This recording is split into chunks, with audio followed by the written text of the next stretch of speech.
Everyone, happy new year. I hope you had an amazing year, but it's also terrifying that we have already passed 365 days, and I don't know if we have done much about learning English or not. But the good news is we have a whole brand new year, 2023, and we can plan ahead and have a lot of plans we can do in terms of learning English.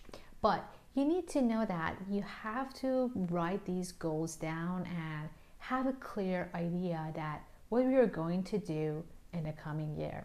But before anything else, we can do a lot of things in our lives, like watch movies, read a lot of things in English. And a lot of people have told me already that, Sherry, I know all of these things, but we don't have time, and there is always something coming up in our life, and there's always something getting in our ways. But guys, first of all, try to set goals that are attainable, that are realistic. So if you have a 9 to 5 job, you cannot be productive after 5. And you can't plan like, I'm gonna study 5 hours after I'm home. So you're tired when you're home. You're tired after a very long working day, right? So you cannot study 5 hours a day. But try to plan some realistic goals and also try to be hard on yourself. I mean, guys, we spend a lot of time on social media, and we all know that a lot of these times are wasted on, social media, and we are not putting our time into good use. We're always wasting our time. So you have to be realistic and nice to yourself, and at the same time you have to push yourself and be hard on yourself in order not to waste it on social media. But here's the thing, guys, that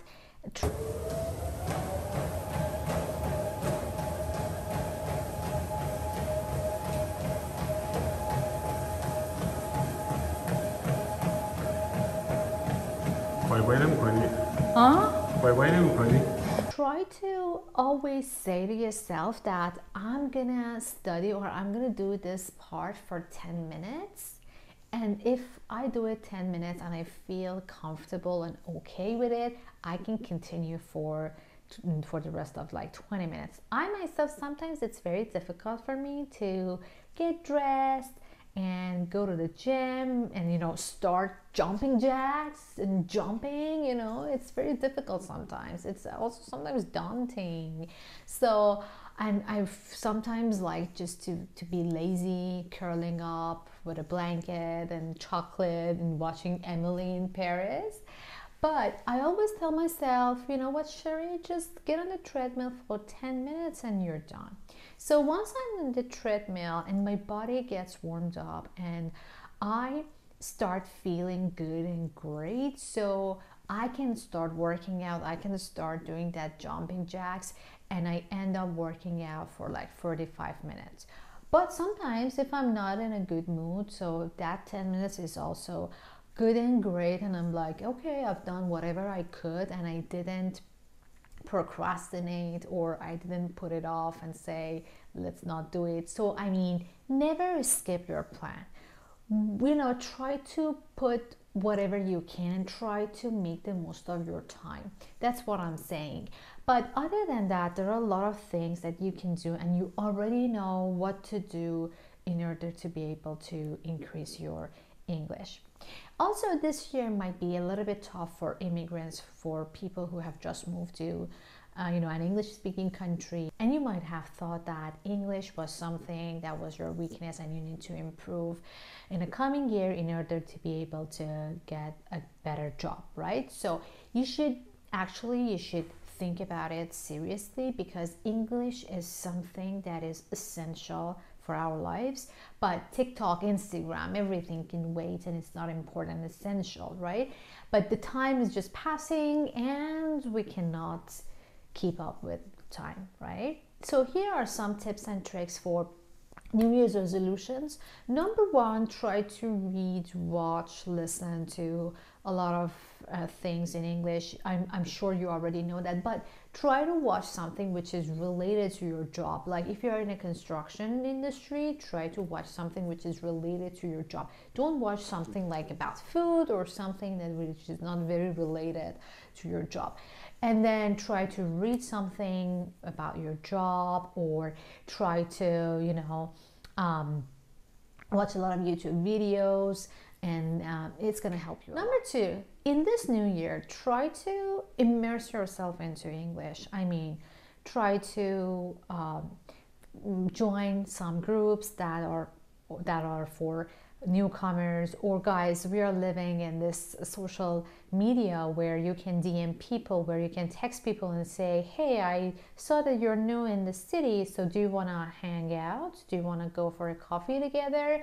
And you can start talking, and if you're single, you can start dating. Why not? So it's a good idea to talk and have conversation with like-minded people to improve your speaking. And because guys, so whatever you're watching and reading and listening, it's just passive English. If you want to put it into active English, you gotta be active. You gotta go out, talk to people, get yourself into a conversation and try to speak, right? So you can also use Meetup app. This is an application where there are a lot of meetups, and you can see a lot of people. You get to know a lot of people. So it's a good application and it's a good thing. But other than that, if you're following someone on TikTok, that person is in your city, is going to this cute cafes and that cute cafes, and you can say, hey, do you want to hang out? I really like your content, and who knows, you might end up being besties. Number three is a little bit challenging, guys. What I'm trying to say for number three is that we spend a lot of money on food. If we go to a grocery store and we go through the aisles, we're like, okay, I buy this chips, I buy this Cheetos, I bought this snacks and that snack, and we never say that we don't need it. We always indulge ourselves into a lot of foods and a lot of snacks, and we're always spending a lot of money for foods, and also girls for makeup. We have like 10, 20 lipsticks in our makeup bags, but we don't really need all those makeups. We only need one lipstick, right? But when it comes to education, we become very stingy and very mean, and we don't want to spend anything on books, on going to classes. Guys, when it comes to speaking, you need to attend some classes where there is a plan, where there is a teacher, instructor, people with the same goals, with the, like, you can find a lot of people that are exactly like you, and you can also get to know a lot of people around you that are living in the same country. And at the same time, your English will improve because there is a plan for your progress and for your English conversation. And also you get to talk to your teacher, and your teacher is going to correct you. For example, if I say like I might thought, so nobody says, Sherry, you're saying it wrong. But if I go to a class and my teacher will correct me and say, Sherry, after might you need to use infinitive, and you say, you might say, you might go. You cannot say you might thought, you might think, right? So, and I'm like, oh my God, I have been saying this wrong for like 10 years now. So you need to be corrected, and you need to spend time and money on classes. So that is going to be your New Year's resolution, to spend money on education. Having said that, there are a lot of free stuff online. The stuff is great.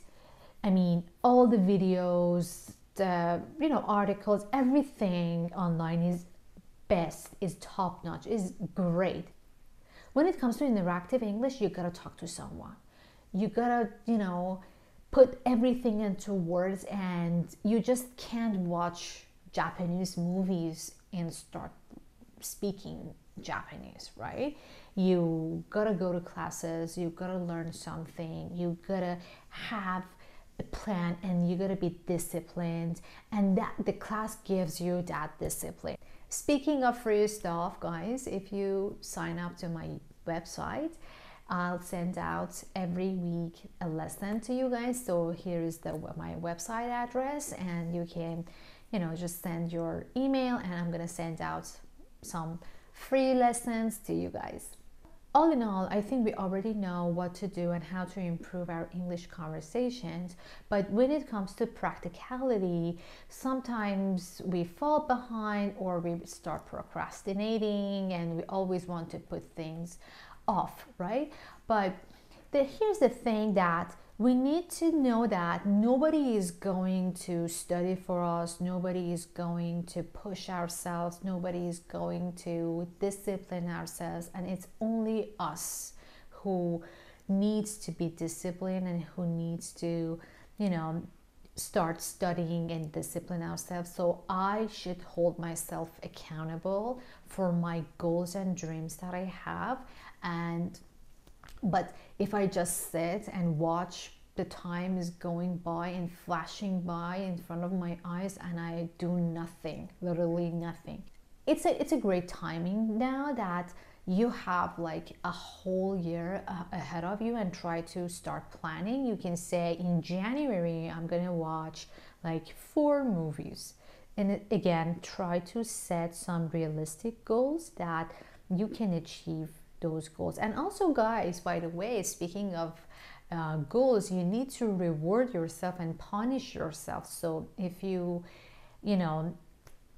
do your homework and assignments, you can reward yourself by treating yourself like by croissant, because this is my favorite treat, or I don't know, hanging out with your friends, or going to somewhere, or scrolling down on social media.